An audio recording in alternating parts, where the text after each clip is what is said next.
Hello everyone, कैसे हैं आप लोग। आई होप आप अच्छे होंगे। इस वीडियो में हम पढ़ने वाले हैं second part metal and non metal का। तो इसमें हम क्या देखने वाले हैं, reaction with metal and non metal, है ना। अब मेटल और नॉन मेटल को हम रिएक्ट करवाएंगे, ये देखेंगे।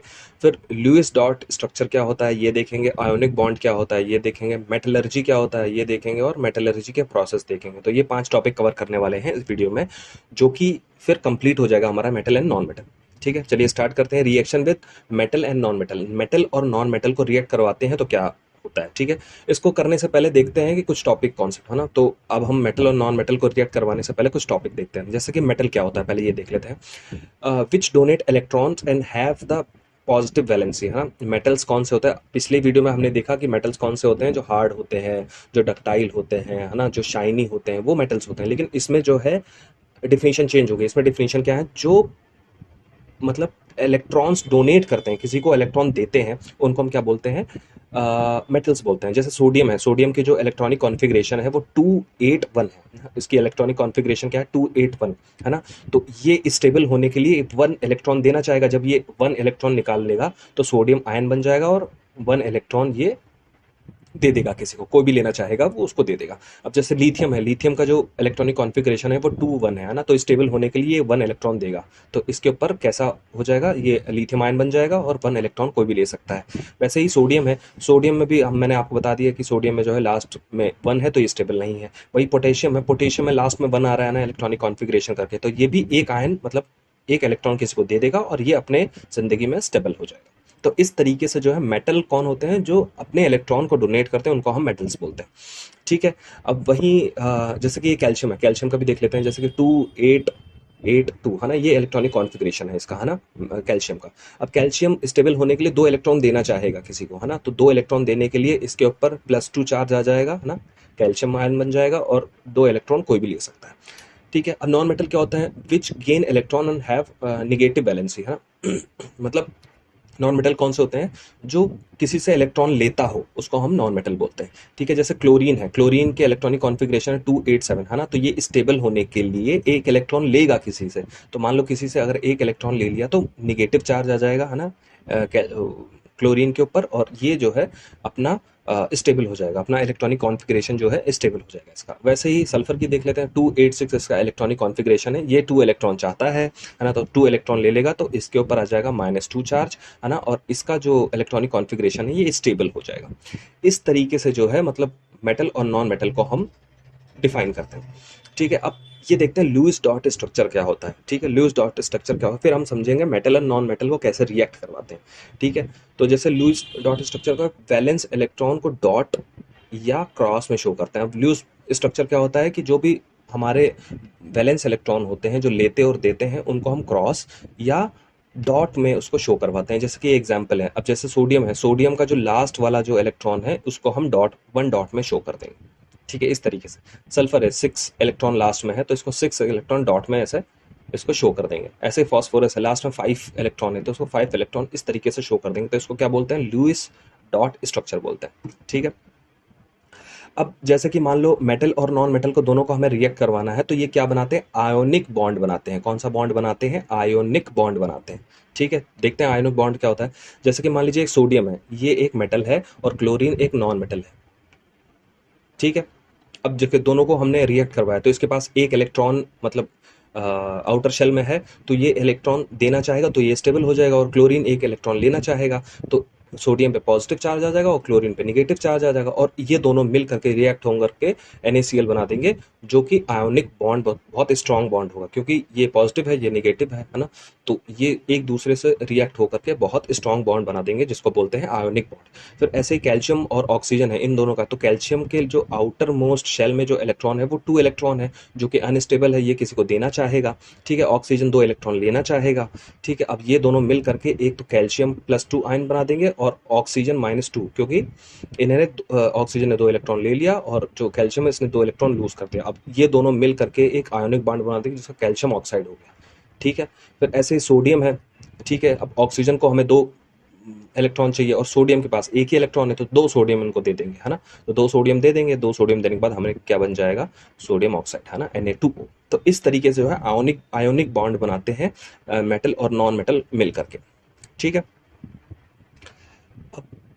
हमने देख लिया आयोनिक जब मेटल और नॉन मेटल मिलते हैं तो किस तरीके से बॉन्ड बनाते हैं, किस तरीके से रिएक्शन होता है। ठीक है, ये हमने देख लिया।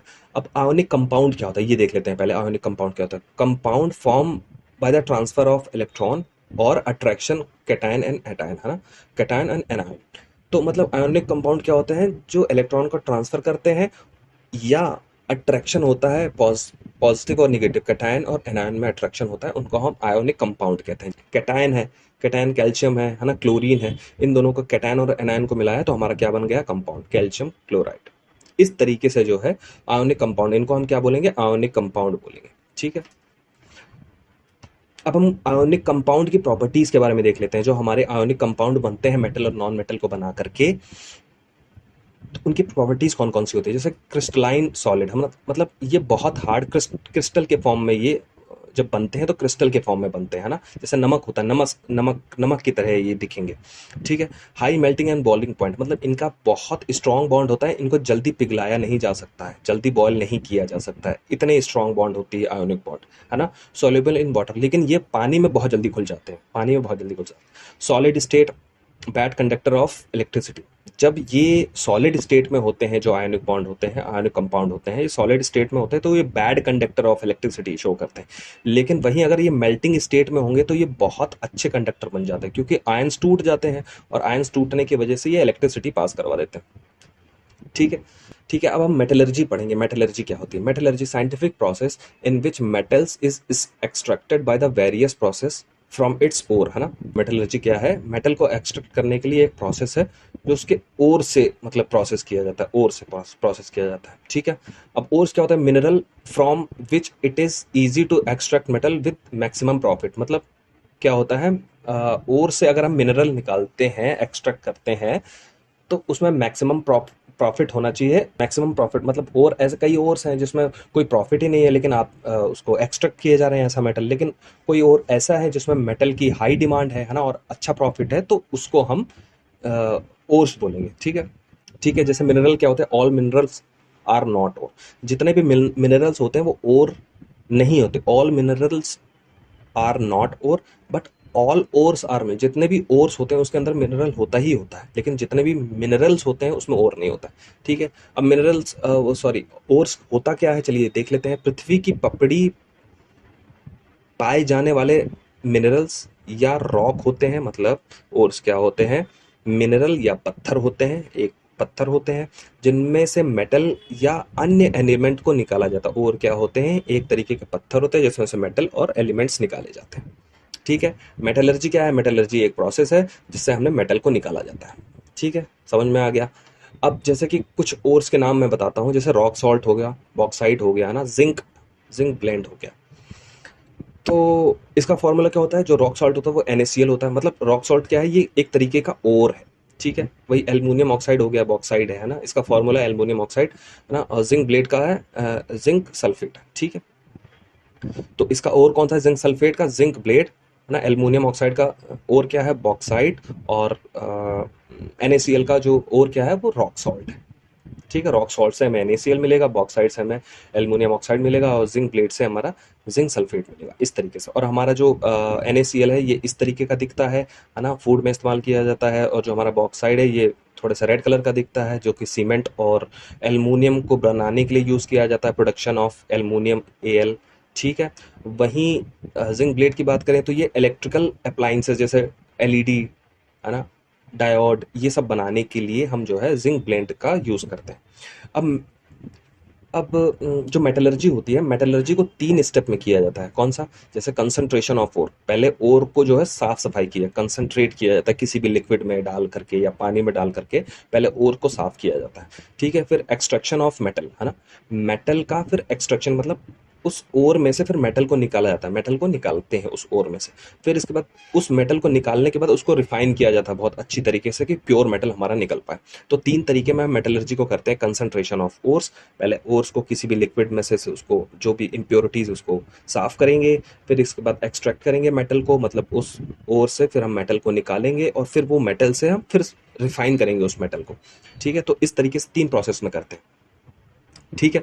अब जैसे कि मैंने कंसंट्रेशन तो बता दिया कि हाँ लिक्विड में डाल करके, कोई भी लिक्विड हो सकता है, वो चाहे ऑयल हो सकता है, चाहे पानी हो सकता है, किसी भी लिक्विड में डाल करके ओर्स को पहले हम प्योरीफाई करते हैं, मिट्टी या कोई भी ऐसा चीज़ है उसको साफ हो जाता है। ठीक है। जो दूसरा मेथड है वो एक्सट्रैक्शन ऑफ मेटल है, मतलब मेटल को कैसे निकाले उस ओर में से। तो मेटल को निकालने के तीन तरीके हैं। एक हाईली रिएक्टिव मेटल को निकालने का अलग तरीका है ना, मॉडरेटली रिएक्टिव मेटल को निकालने का अलग तरीका है, और लेस रिएक्टिव मेटल को निकालने का अलग तरीका है।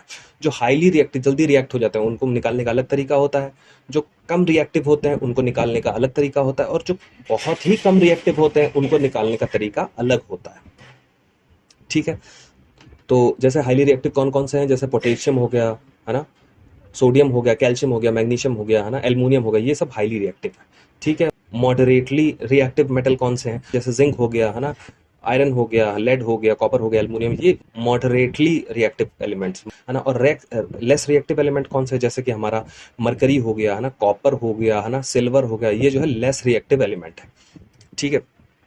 अब जो हाईली रिएक्टिव मेटल हैं उनको करने का क्या तरीका है, जो हाईली रिएक्टिव एलिमेंट है उनको एक्सट्रैक्ट करने का क्या तरीका है, पहले तो हम उसको मेल्ट करेंगे, और जो ओर हमारा होगा उसके अंदर से मेटल निकलना, उसको पहले हम मेल्ट करेंगे, फिर pass electricity and collect the metal at cathode, है ना।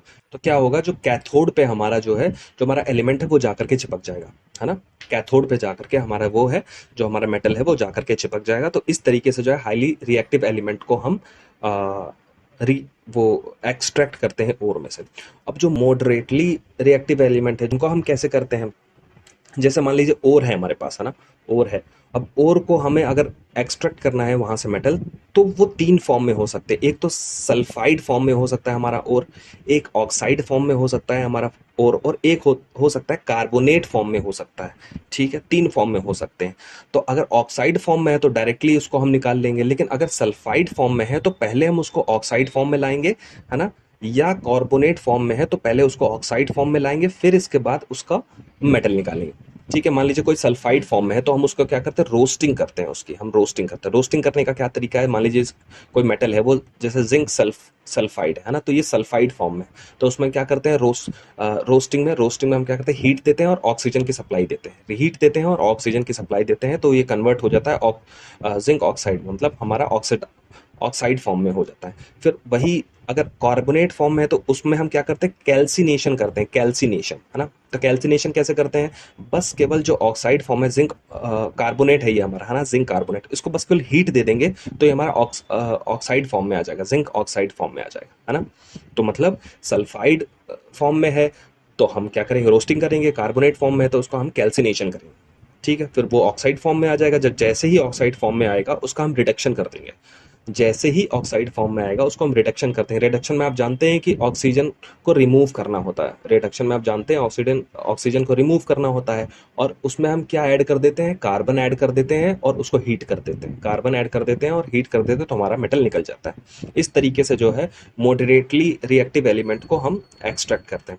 वहीं हम लेस रिएक्टिव एलिमेंट की बात करें तो और जो है हमारे तीन फॉर्म में होंगे, सल्फाइड, ऑक्साइड और कार्बोनेट फॉर्म में। अगर ऑक्साइड सल्फाइड फॉर्म में है तो हम उसको रोस्टिंग करेंगे, और अगर हमारा कार्बोनेट फॉर्म में है तो उसका कैल्सिनेशन करेंगे, है ना।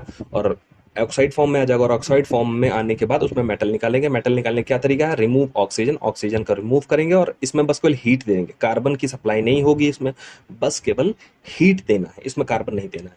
जो मॉडरेटली रिएक्टिव एलिमेंट है उसमें कार्बन भी देना है और हीट भी देना है, लेकिन इसमें क्या ओनली हीट दे करके हम मेटल को निकाल सकते हैं। तो इस तरीके से लेस रिएक्टिव एलिमेंट को एक्सट्रैक्ट किया जा सकता है ओर में से। ठीक है। वही एक क्वेश्चन देखते हैं, how Hg less reactive extract metal from its sulphide. मतलब मान लीजिए ये एक और है ना, है ना, ये एक और है, ये सल्फाइड फॉर्म में है, तो इसमें से हम कैसे मेटल को निकालेंगे। अब ये सल्फाइड फॉर्म में है तो आप जानते हैं पहले उसको हम ऑक्साइड ऑक्साइड फॉर्म में लाएंगे, है ना, ऑक्साइड फॉर्म में लाएंगे। अब ऑक्साइड फॉर्म में लाने के लिए हमें क्या करना पड़ता है, हमें ऑक्साइड फॉर्म में लाने के लिए हमें रोस्टिंग करनी पड़ती है। रोस्टिंग करने के लिए हमें क्या करना है, हीट देना पड़ता है और ऑक्सीजन की सप्लाई करनी पड़ती है। तो ये ऑक्साइड फॉर्म में आ गया, और ऑक्साइड फॉर्म में आने के बाद इसमें हम क्या करें, इसको हीट कर देंगे, सीधे डायरेक्टली हीट कर देंगे लेस रिएक्टिव एलिमेंट के लिए, तो ये हमारा जो है ये मेटल निकल जाएगा। हाँ ठीक है। इसको हम क्या बोलते हैं, मरकरी बोलते हैं, इसको हम क्या बोलते हैं, मरकरी बोलते हैं। ठीक है। Hg हमारा मरकरी निकल जाएगा। ठीक है। और रिफाइनिंग ऑफ मेटल। अभी तो हमने मेटलर्जी में क्या देखा था, एक कंसंट्रेशन ऑफ ओर देखा था कि पहले ओर को पहले साफ सफाई की जाती है किसी पानी या सब केमिकल से, इसको हम उसको साफ करते हैं, फिर हम एक्सट्रैक्ट करते हैं मेटल को, फिर मेटल को हम रिफाइन करते हैं, है ना। तो रिफाइन किस तरीके से किया जाता है, चलिए देखते हैं। रिफाइन करने के लिए हम इलेक्ट्रोलिटिक रिफाइनिंग करते हैं, है ना। इलेक्ट्रोलिटिक मतलब इलेक्ट्रिसिटी पास करवानी पड़ती है। जैसे कि मान लो हमें कॉपर को साफ करना है, कॉपर को साफ करना है, तो हम क्या करेंगे, पहले एक तो प्योर कॉपर ले लेंगे हम एक साइड, है ना। पॉजिटिव साइड हम प्योर कॉपर ले लेंगे, और नेगेटिव साइड जो है हम जो हमारा मेटल है वो ले लेंगे, है ना। कॉपर का जो मेटल है वो हम ले लेंगे, और लेने के बाद हम उसके अंदर हम इलेक्ट्रोलिटिक भर देंगे, जो कि एक सॉल्ट है कॉपर सल्फेट का, है ना। और इसमें इलेक्ट्रिसिटी पास करवाएंगे, तो जो हमारा प्योर कॉपर होगा वो, जो हमारा प्योर कॉपर होगा, ये इम्प्योर कॉपर में से वो प्योर कॉपर की तरफ जाने लग जाएगा, और जो इम्प्योरिटीज हैं वो नीचे बैठ जाएंगी। इस तरीके से जो है हम रिफाइन करते हैं मेटल्स को। तो प्योर कॉपर के पास कैथोड वाला कॉपर आ जाएगा और इम्प्योर नीचे बैठ जाएगा। तो इस तरीके से जो है हम इलेक्ट्रोलिटिक रिफाइनिंग करते हैं। तो ये हमारा पूरा चैप्टर खत्म हो गया मेटल एंड नॉन मेटल का। So thank you.